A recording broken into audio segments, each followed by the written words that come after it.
It's egg time. It's secret rare. I have got a Fuecoco. That's actually okay. I like Fuecoco. But Tom has a much better egg. Let's see. Oh. Big 10K. Oh. Is that shiny? Nah. No, It's just the way the screen looked. Yeah, but also it's nighttime, so I can evolve it. There That's you go. true. I Let me have appraise about that, Bobby. 60,000 of those because of that event where it was all the fossils. But I'll get an appraisal of this Fuecoco as well. He's okay. He's 3 stars, but he's nothing special. How's I didn't yours, get Tom? a single of those ready Alomas shiny, nor did I get a single shiny Tyrant, and he was my chase Pokemon. Little shiny Tyrant. He's so good, like bright blue shiny. That's upsetting. It's like, that's a shiny one. It's 2 stars. No. The attack is like maxed out. No. I mean, you've What got a shiny. shame. I can evolve 2. I've got 111 candy.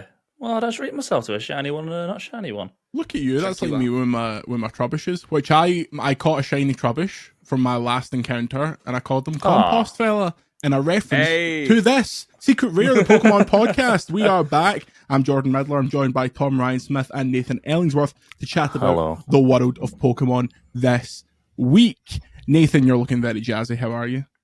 I'm doing very well, thank you. It's been nice and busy. It's been a lot of stuff going on in the world of Pokemon Go in the last couple of days, as we also get ready for Twilight Masquerade. So, living my life. Loads of Pokemon on. It's great. Loads of Pokemon on indeed. Tom, you had a Pokemon-y week, or what you been doing? I went a bit shopping. I bought some Pokemon cards, as you do. Good.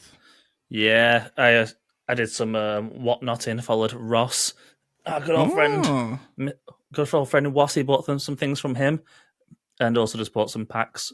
But yeah, I think I've got a box of Twilight Masquerade on the way coming for this weekend, so I'm very excited to do some more actual opening of that set. I've not done any yet.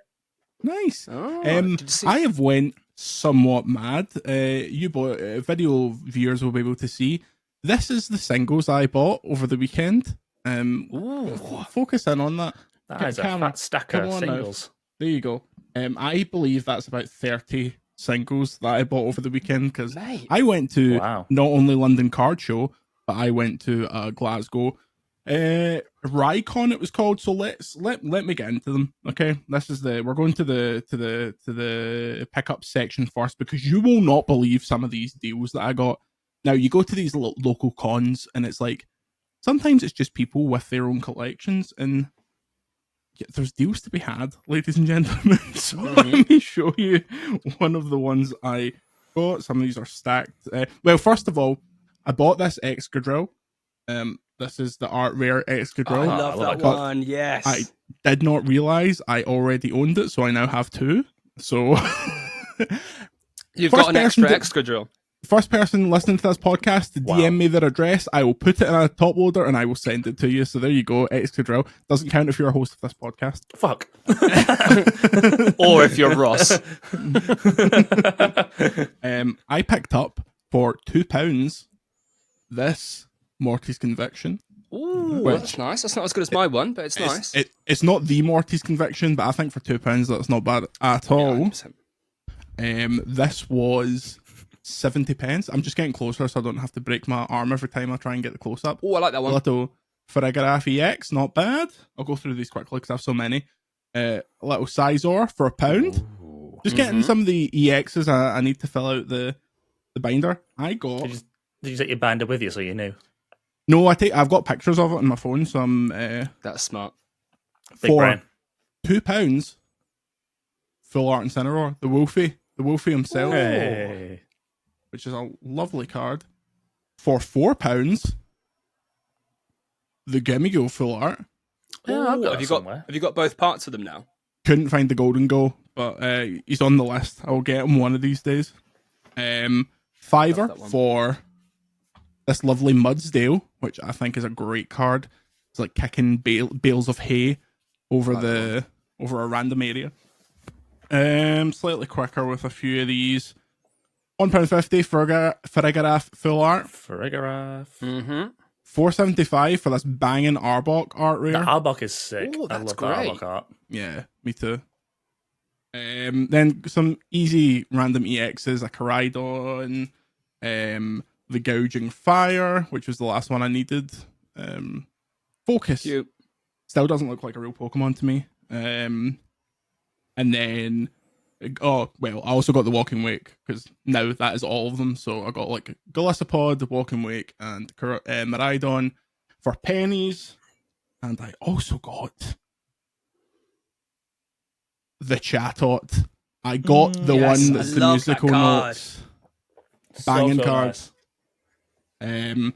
Iron Leaves, full art. Sexy. Nice. And Esperanza, shiny, full art. So that was the Glasgow con. I was like, oh god, I'm going to the London Card Show tomorrow. I've gone mad now. I'm not going to be able to buy things. This is the cards I got at London Card Show. Lots and lots. London Card Show was fantastic. It was at Sandown Racecourse. It looks like a faff to get to. Mate, so I flew from Glasgow to Gatwick. Then I had to get the train from Gatwick to Clapham Junction. And then the train from Clapham Junction to Esher, which is a place apparently. And then walk 15 minutes in 25-degree heat to Sandown Racecourse. It was amazing when I got there. Like, the amount of vendors was unbelievable, but that was a little bit annoying. But yeah, I got really sucked in, because you know when you go to a card show, it's just like money isn't real. You just go as wild as you can. First, I can't really show and tell this because it's like it was physical packs, but a random little stall had 3 packs for £15 and little blind bags, but you could see what they were. So very much defeating the point of a blind bag. So I was digging through. I found one that was 151, Lost Origin, and Evolving Skies for £15, which is a banging deal. Got nothing from Lost Origin, nothing from 151, but from Evolving Skies, I got. It's just the Gold Frostlass, but still, it's a nice card. I think if you'd pulled the Moonbreon or anything decent, you would have already said by now. There's no way you would have kept that quiet. Been all over the internet, yeah. Also, last thing from the Scottish con, 151 Booster Bundle for retail. A product that is no longer in print. They just had them for retail, so I bought one of those. Did you get anything good? Hee-haw McGraw. But that's the joy of 151. Highlights from... What, Nathan, what did you just say? What? Hee-haw McGraw? Oh, I forgot we're not... see my other podcast, the UK's most successful games podcast. It's mostly Scottish people, so it works better. What have I missed? I said hee-haw McGraw, which means nothing. But I didn't see anything wrong. Oh, I see. So Tom was being Tom was being English. Yeah. Yeah, I see. Oh, whoa. Oh, it's Tom now. I didn't have any problems with it, but you know. I was asking what he meant. Let me get back to my cards. I already knew because I'm cultured. Yeah, he's cultured. He's up here. I'm from Burnley. Come and see Banker Dave, then you'll know culture. Oh my god, the Bank of Dave. Okay, I'm going to go in reverse hype order here. The Jinx from 151 and the Incineroar EX. Just random wee ones that I needed to pick up. Clive, because despite opening 1 million Paldean Fates, I never pulled this random little Clive full art. There's such a Johnny Bravo vibe. Same with this Palafin, which is apparently the most common card in the set. I didn't pull it once, so I just got that. Yeah, even I've got that one. That's how you know it's common. If I've got it. I pulled this yesterday. The Raging Bolt full art. I love that one. And now it's all art rares, because that's what I'm all about. From Obsidian Flames, one of the best cards of the Scarlet and Violet era, this Cleffa. Yes. It's a beauty. Love that one. Also from Obsidian Flames, one of the most meta cards at the moment, this Pidgeot EX, which, considering it's meta, I got a very good deal on, so I was happy with that. Then, just a Pokemon that is deeply unlovable, but a very cute card. This Charjabug art rare. Yeah, I really like that card. Next did the best. Next up, I pulled the Mincino, so I had to get the Cincino. That's so cute. That's quite expensive, that one. I had to get Gamer Porygon Z. He's sitting at his desk and he's got his oh yes, I he's got love his, that one. His secret lab chair, and he's got his Razer headphones. I don't think I've ever seen that card. Yeah, or know about its existence. That is sick. From 151, a long desired card of mine, the Nido King, for £11. That is such a classic art style vibe. Yeah. And finally, you could put that in a box, like, and just put it on a classic card, and you'd be like, yeah, that card came out in Jungle. Yeah, 151, man, what a set. And finally, the card I spent the most on, he had it for 35. I haggled him down to 30 because I'm a baller like that. The Groudon are rare. Yes. Hell of a card. I love Hoenn. Pokemon Ruby was really a seminal game in my life, so I had to get this. And I'm basically at the point where, even though these packs are stupidly cheap now, like Forbidden Planet has like 4 packs for £10 at this point for Scarlet and Violet era stuff, I don't want to buy anymore. So I'm fully in my singles era. But yes, London Card Show was exceptional. Nathan, the lovely PR person whose name currently escapes me, was asking for you. I believe you've been there before when you interviewed the big VT. Yeah. I can't remember her name. Maybe it was Lucy, but I can't remember. But she was very, Her very name's lovely. Veronica Taylor. She was the voice actress for Ash. No, I knew that. But the PR was very lovely. Yeah, I had a great time at London Card Show. It's also, thankfully, like a 20-minute drive from where my girlfriend's parents live. So I had it really worked for me. So I will go again in the future. It just didn't work this weekend, sadly, because I was busy. So what you're saying is your girlfriend's parents are rich, because that's what that area gives me vibes of. It's big houses. It's £15 pints. It's not like Burnley. There's not even got running water up there. Come on now. But yeah, London Card Show. For the next one, we need to get a little secret rare reunion. I say reunion. We've never all been in the same place, so it would very much be a union. I've met you both separately, but there's never been. And we've also met each other separately. Yeah. We've all done separately. Yeah. They're trying to keep us apart. They can't have us all in the same room. The first, who are they? The Pokemon Company. 100%. We'd be too powerful. The first pre-release event that we can all attend, there's going to be some emails from PR being like, "Oh, we've actually ran out of space. We're going to have to cancel a few spots if you guys can all be there." Oh yeah, so Ross, the Whatnot stuff last week. Mm-hmm. Yeah, so like some streamers and stuff. I picked up some cards from Ross. Yeah. I bought myself a little Weedle. Oh, nice. So Tom's got his little Weedle out. Oh, come on, family show. Not again. Like an Empoleon. It's like a stamped one for Play Pokemon. I like that. Oh. Yeah, and then to throw alongside it, a Snorlax in a very similar variation with the Play Pokemon sort of league situation. Nice. Are those Diamond and Pearl era cards? I would assume so. What's the copyright on them at the bottom? 2009, yeah. Yeah, they will be. Yeah. And then, what did I say? Oh, so did I show the other cards that I bought through the same thing? But I think I bought them from Randolph. I don't. Maybe. Sure. The Slow King. I think you told us about it, but I don't think you showed them. And the Charizard. Jesus Christ. Jesus Gorgeous. Christ. Yeah, they're both not in great condition. That's why they cost so cheap. Shit, they're still. Yeah. Condition for WotC stuff, like I don't. They had a lot. Obviously, they had tons and tons of WotC stuff there, but a guy had reasonably priced WotC rares that were a little bit battered, so obviously completely ungradable. I cleared him out for my partner. My partner collects WotC stuff, so I dropped like 30 quid on that guy. Oh, I also pulled these as well this week. So I pulled the Toad School. Oh, okay. Nice. And I bought something a bit different, and I pulled a secret rare Trihorn Dragon. Oh my god, what's happening? Nathan, what's happening here? Nathan. I'm not entertaining. Not entertaining. Nathan, I'm scared. What's going on? I really enjoyed the little. I kind of went, oh. Tricked you into it. But also a bit of like Yu-Gi-Oh thing. I have this card, the original version, in a knackered condition. So when I pulled this from a pack, it was super nostalgic, like from like back in the days when I collected Yu-Gi-Oh! And Pokemon at the same time. Yeah. So I kind of hold the same nostalgia for this particular card. So I'm very happy to have like a reprint version, which is worth like £3. That's nice. That's cute. Yeah. I mean, I collected Yu-Gi-Oh! When like it was like the first couple of sets when the cartoon was big. Like when it was like, your move, that theme. Good shit.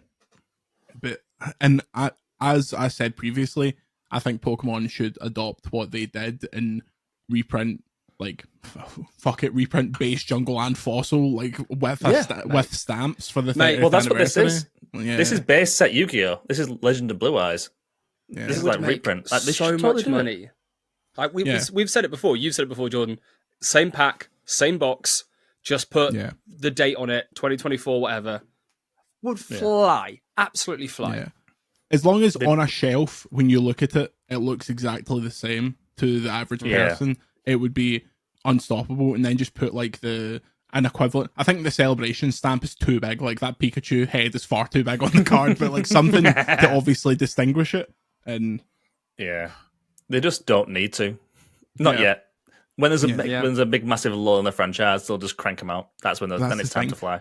It's been 30 years. The only lull there has been in the franchise was in like 2003 when, like, for any normal franchise that wouldn't be a lull, but the previous 5 years Pokemon had been bigger than God, so there was always going to be like a bit of a stoppage. Like, oh god.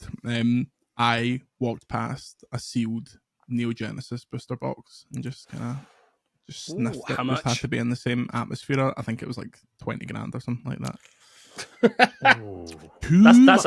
That's a mortgage deposit. That's Spicy. A house deposit. Yeah. But John Barnes was there. I bumped into John Barnes, ex-Liverpool and Celtic player. He was signing sports cards because it was like they had two sports signees and no kind of Pokemon people. I spoke to the organisers for a feature on a website I work for, and he was like, "We want in the future to have both. Like, we want it to have Pokemon voices and like Pokemon artists. Surely they get Arita at some point because Arita flies all over the place, like signing cards. That would be fantastic. I'd love to get Arita to sign a Charizard or something. Like you need to have that moment.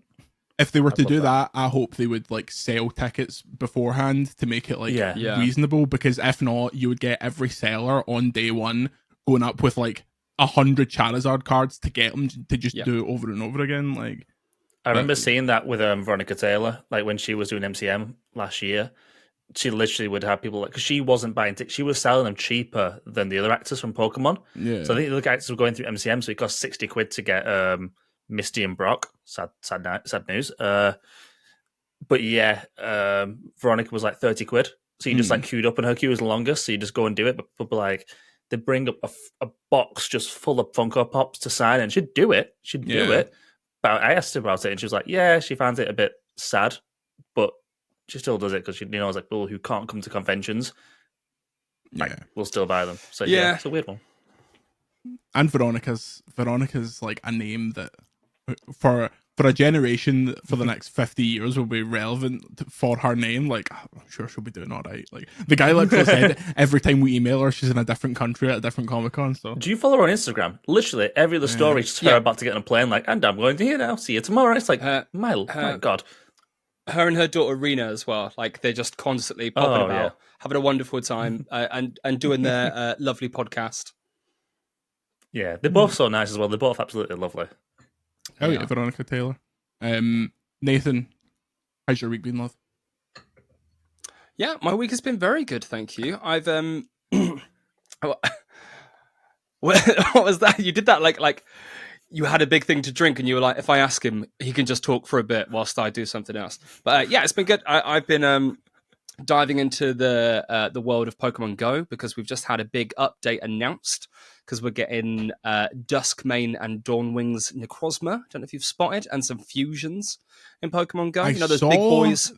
I saw the animations leaked. So is this going to be official soon then? I wouldn't know about any leaks or data mines, but the official announcement was on Monday, and yes, they've announced that Fusion is coming. It's going to be at Pokemon Go Fest.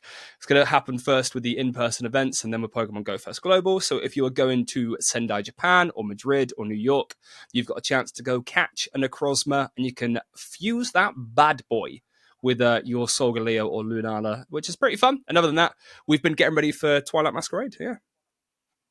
Go on. Hi, Jordan Midler, VGC here. What if you're not a millionaire and can't afford to fly to these places? Then these Pokemon are going to be available in Pokemon Go Fest Global, which is happening in the second week of July. Okay, that's not as bad. How much is that? How much are you wanting for that? Oh, I don't know what the ticket prices are going to be this year, but I think they were like a $5 for last year, maybe. No, I'm talking about my bum. They can't have been. I think they were more than that. Because I think they were like a tenner, or you could do 20 quid and you got a t-shirt and stuff like that. I don't know. A real t-shirt or an in-game t-shirt? Real t-shirt, some of them, and they delivered the t-shirt, and then like you got the real t-shirt, and then you got a code for your avatar to have the t-shirt as well. That's cute. I like that. Okay. Yeah, I don't know. That feels like a reasonable thing for Niantic to do. I shouldn't talk about prices because I've got no idea and I'll get it wrong. But yeah, I'm looking forward to that, to be honest. Also, it's nice to see Pokemon Go picking up a bit because it's been a little bit quiet. All of the new additions have been a little bit, not flat, but we haven't had a lot of overworld encounters. And that's the most exciting thing. I want to see a little Wiglet running about. You know, I want to do stuff like that. So I'm looking forward to seeing you a little Wiglet running around. Please do. What's the deal? Not to sound like notorious. I can't. It's not libel because he's American, but you know what Jerry Seinfeld does. What's the deal with all this Kanto stuff? Because people seem not happy about it. And as someone who completed the Kanto decks, let me check my watch.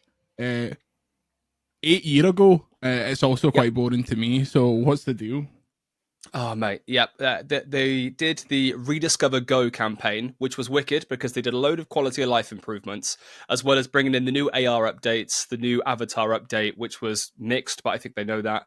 And then as well, they were like, and as we're sort of like, I don't know what they thought, soft rebooting the game, they were like, yeah, Rediscover Kanto.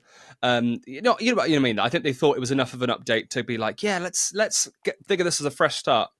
And I mean, obviously, Pokemon Go fans, nobody hates Pokemon Go more than the people who play it. And they were just fuming at that it was like, Kanto again, whatever, which I kind of get because they didn't. What would have been good was if they got some of the regional exclusives, some of the rare ones, your Tauros, your Kangaskhan, and went, cool, let's just chuck them in the world, everyone get those. But they didn't. It was literally, you're right, just, have you heard of Charmander and Bulbasaur and Squirtle? And yeah, it was a bit underwhelming, and people let them know that as they are wont to do. So yeah, I'm hoping that we get some interesting stuff. Do you know what? Pokemon Go still got nothing from Galar. Nothing. Like 7 Pokemon. What? Paldea? Yeah, Paldea's living the dream. We haven't even got the Galar starters yet, but we've got the Paldea starters. What? Didn't we have Pokemon Go Fest in London? Mate, it's wild. Wait. And Worlds in London, and then just went, nah. Wait, can you not get a Sobble in Pokemon Go? Oh yeah, you can get a Sobble. No, sure you cannot. Guys, you are no. The Pokemon you can get in Pokemon Go, you cannot get the Sword and Shield starters in Pokemon Go. I promise you that. I've got Zacian and Zamazenta. I thought it had a Sobble. Yeah, so you can get those 2. You can get about 8 or 9 from Sword and Shield, but you can't get. You can get like the little. I've got Galarian Zigzagoon. I'm pretty sure. Do I not? You can get Wooloo. You can get Berserker. You can get Surfetched. And about 2 others, including Zacian and Zamazenta and Zarude. But the actual... a lot of them are... Yeah. Sorry, go on. Mate, we are missing so many from Galar. If you literally go on the Pokedex... Yeah, you get to like Sword and Shield era, and it's just like, oh, nope. It's Kanto evolutions, or Kanto variants. It's the Ponyta, Rapidash, Slowbro, Mr. Mime. Yeah. That's it. Berserker, Surfetched, all that stuff. Jordan Midler, VGC, why? What's going on? Look, that's all of the Galar Pokemon. Oh, wrong way. All of the Galar Pokemon currently available. Oh my god, I can't do this for my life. and it's 1, 2, 3, 4, 5, 6, 7, 8, 9, 10, 11, 12, 13, 14, 15. I've got no idea, mate. I might just be a woke games journalist, but didn't Pokemon Sword and Shield come out in 2019? They did. They came out a little while ago. And for all intents and purposes, were very popular. They sold 20-something million copies. They are the second most popular Pokemon games of all time, behind Red and Blue. So yes, though Scarlet and Violet are on course to beat Sword and Shield eventually. Yeah, mate, it's wild. Who knows? Maybe we're going to get some Gala stuff eventually. Tell you what I would like. I'd like Gigantamax. Get me some raids. Get me some Gigantamax in Pokemon Go. Bring the music with it. I would love the gym battle music in Pokemon Go. I would have it turned up. The first time I'd ever have sound turned on Pokemon Go. Yeah. Yep, fair. But yeah. Are you trying to say back in 2016 you didn't fucking bump that menu music through the aux? The Pokemon Go original menu music was banging. Back when it was the Gyarados warning screen. Not to be a total boomer, but Pokemon Go. We have a special Pokemon Go guest coming on in the coming weeks. It'll probably be after all the LA shite. But honestly, that week me and Tom might as well not turn up, so you two can just Pokemon go to the polls at each other. But yeah, fine. I'm ready. Thank you for the Pokemon Go update. I appreciate it greatly. Another question, because I get my Pokemon Go news from two places. One, Joe Merrick posting shinies that he's caught on Twitter. Mm-hmm. Good morning. Good morning. Mm-hmm. Two, you. So what's this flying thing all about? Are these flying Pokemon easy to get shiny at the minute? What's happening? You are talking about the Flocked Together event, which was Saturday, and it's been and gone. Well, fuck me then. I'm sorry, I can't play this game every goddamn day of my life. We are currently in an event called Catching Wonders, which is the one that introduces the new special research, which is the third chance to get a Master Ball. Mate, then we're gonna. I've got it. I don't want another one. I've got two that I don't use because I can't get any Galarian birds. So. Oh yeah, you can. Just use the thing every day, have a little look. But yeah, we've got that, and then we've got some Ultra Beasts coming in a bit as well. We've got Stakataka and Blacephalon, whatever it's called. Blacephalon, that stupid thing. So we've got Stakataka, the Minecraft creature, and Blacephalon, the and Predator. Naganadel, the one that Poipole evolves into. Naganadel. I got the Poipole, Naganadel. Sun and Moon, man. My least favourite gen by a mile. See, I love the vibe. X and Y is my least favourite gen, but I think Sun and Moon might be my least favourite Pokedex. Yeah. I think Alola's a cool setting. Like I like the idea, but see, as soon as you get into the Ultra Beast, it's like hashtag not my Pokemon. It feels like Pokemon Go goes that well a lot as well. Like Pokemon Go goes to the Ultra Beast well, and Sun and Moon era. They love Megas, they love Ultra Beasts. They clearly can't figure out how to do Gigantamaxes, so they've not done it yet. Like, It's like, I've lost complete interest. I'm surprised we haven't had even like a couple of Paradox Pokemon. Like, you don't have to do loads, but just bring in a couple. Do your Screamtail, it's just because people would love that. Plus, that's hot right now. Yeah. You know what? Nobody else in Pokemon Go did something in tandem with the games, like on time, and not 3 years or 4 years later. Excuse me, do you not remember Meltan? Hell yeah, Meltan. I like Meltan. I feel sorry for him because he's still he's got no region. He's a minister without portfolio. He just exists in this random kind of Joe Merrick's gonna go to his grave with the "It's Always Sunny" like chalkboard, like a pinboard thing of like, where is Meltan from? Because everyone asks him whenever it gets brought up. He's from Paisley. That's where Meltan's from. Yeah, no, he's from the Paisley region. It's like Muse from Africa. Yeah, that's from Paisley. Great. Yeah, it's exactly the same.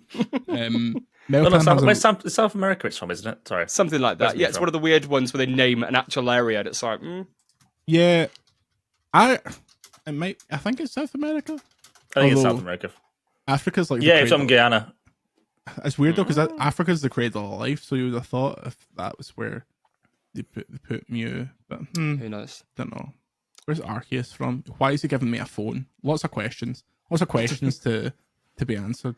I actually fired up Pokemon Legends Arceus the other day because I wanted to complete the Pokedex, because for long years now, I've not had Bonsly. And you know why I've not had Bonsly?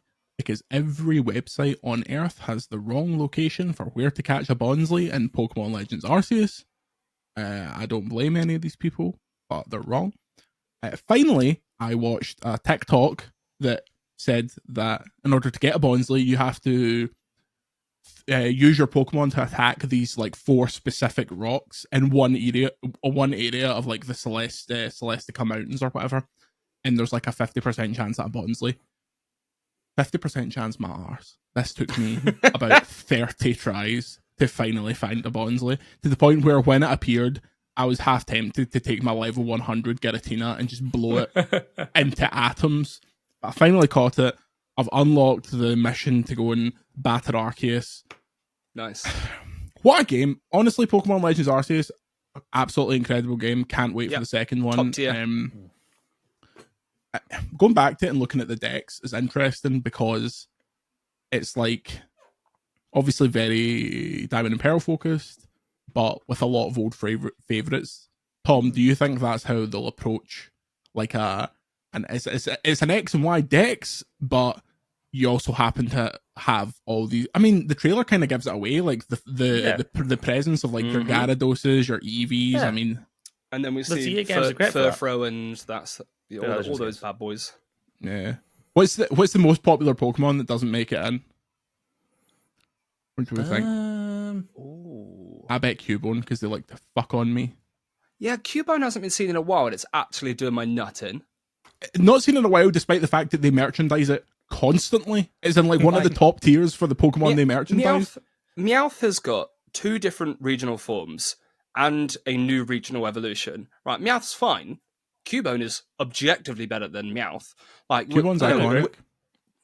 I know we've got Alola Marowak, who I love and I appreciate, but give me a regional form of Cubone or something. Give him a different skull. Like that is so ripe for a really good and interesting design from somewhere else. It would make, I mean, they would never be able to pull this off because it would get pulled to pieces immediately. But it would be ripe for them to make a Pokemon appear in another region that you later find out is just like an evolution of Cubone that never got the skull, you know? And like make that like a big twist. Like Pokemon doesn't really do stuff like that because it has to. I always just assumed that was Kangaskhan. I think that's like a I think it was always assumed. Yeah, that's a theory in the same way that like Gengar is like a dead Clefairy, like all that kind of like headcanon-y stuff that Gengar. It'd be cool to have confirmation of that though. Like that would be cool to say like it is Kangaskhan. I think it'd be really fun for them to do a couple of these things. Like, you know, there's that one where Venonat was meant to evolve into Butterfree, and if you get an image of them next to each other, you're like, actually, I can maybe see that. Like, you're right. Maybe don't, reward... Don't go back on what you've done, but maybe do like a regional one where like a regional Venonat does evolve into a regional Butterfree.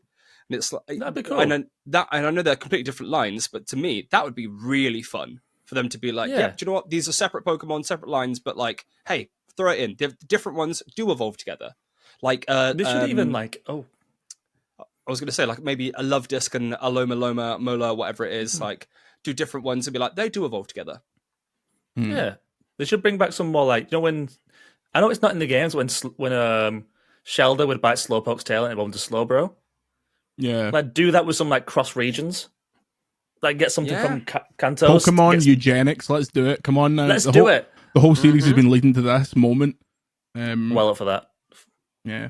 I've had in conclusion, London Card Show was lovely. I've had a good week. I've bought too many cards. I'm not going to be able to feed myself for the next couple of weeks, but I don't care.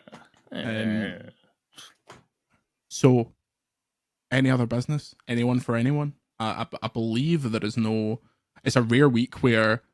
Because it's actually not been that long since we did the last one of these, so there's not been a million new sets announced as far as I'm aware, because that seems to always happen as soon as we close the door. Pokemon Center is launching it in Australia and New Zealand. So, I saw the Japanese versions of How You Doing, How's It Going, and Who's Your Father, the Artware versions from Mask of Change. Those cards look great. Okay? Yeah, I'll hold my hands up here. I love how the last one's name changes every time. Yeah, I can absolutely never remember the joke. I'm an old man. They look really good. Yeah, we got some Twilight Masquerade pre-release events over the weekend, so people have started to actually get their hands on the English versions of the cards and see them out in the open. And I really like the way that the foil and stuff looks, to be perfectly honest. Especially, you're right, with the Loyal Trio, whatever it's called, the Bastard Trio. Yeah, they're great. They're great Pokemon. Amazing. It's a great record. Yeah, I think that's pretty much it. Yeah, I think so. It's it's 2024. We don't have a Pokemon game announced for this year.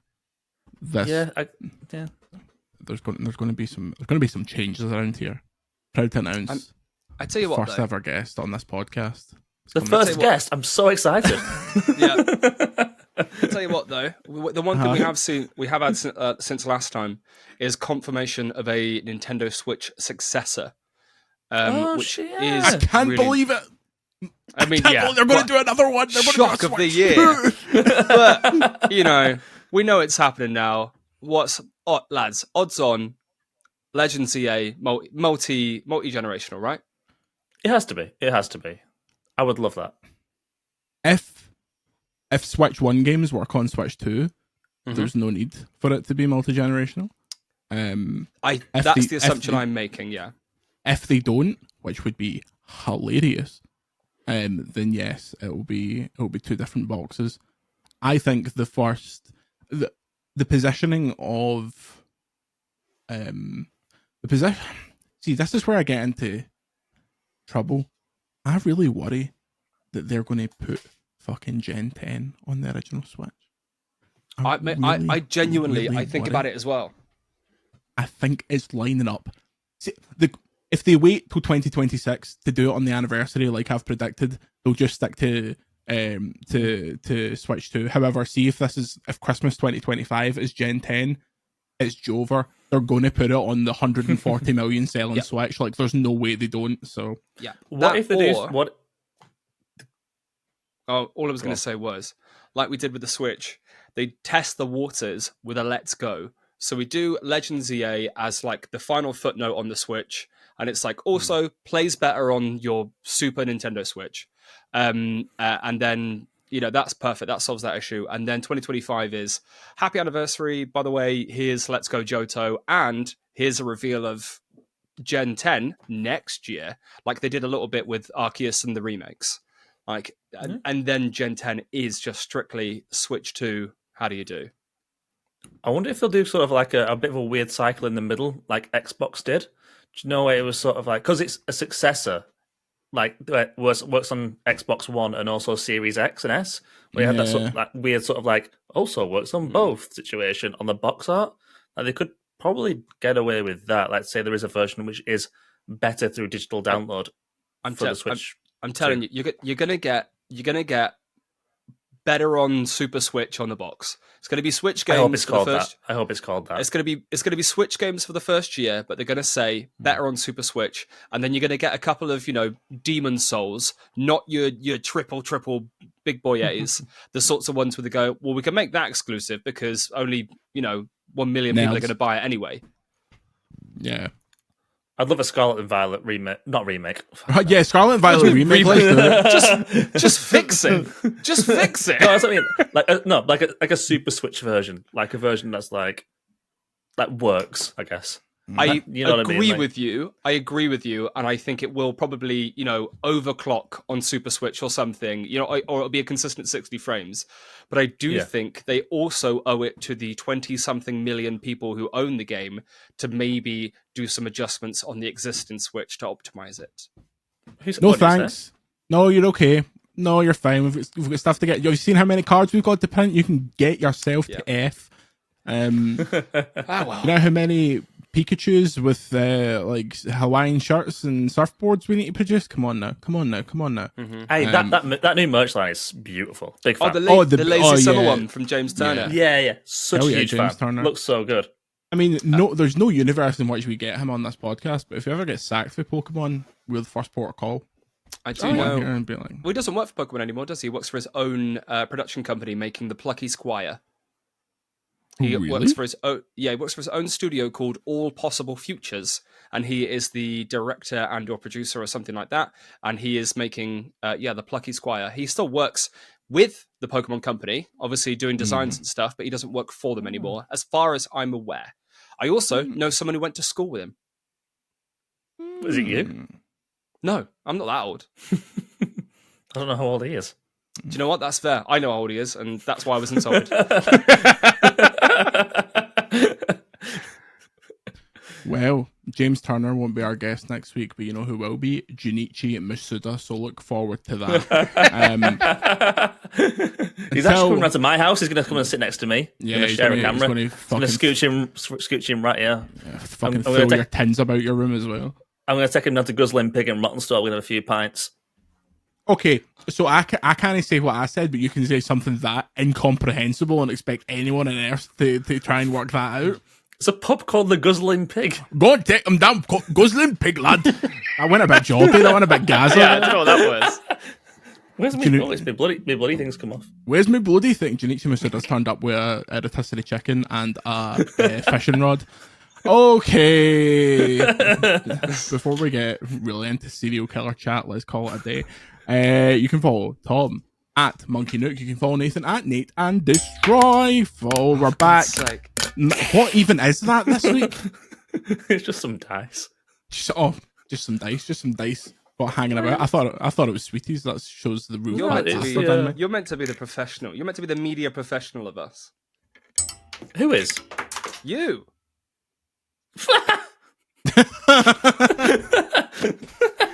I work at Lab Bible. Until these media professionals, and they are they're a respectful company, and I love working there. But I am still me. LAD. Tom, say goodbye. See ya. Nathan, say goodbye. Goodbye. Enjoy your week. We will see you next time.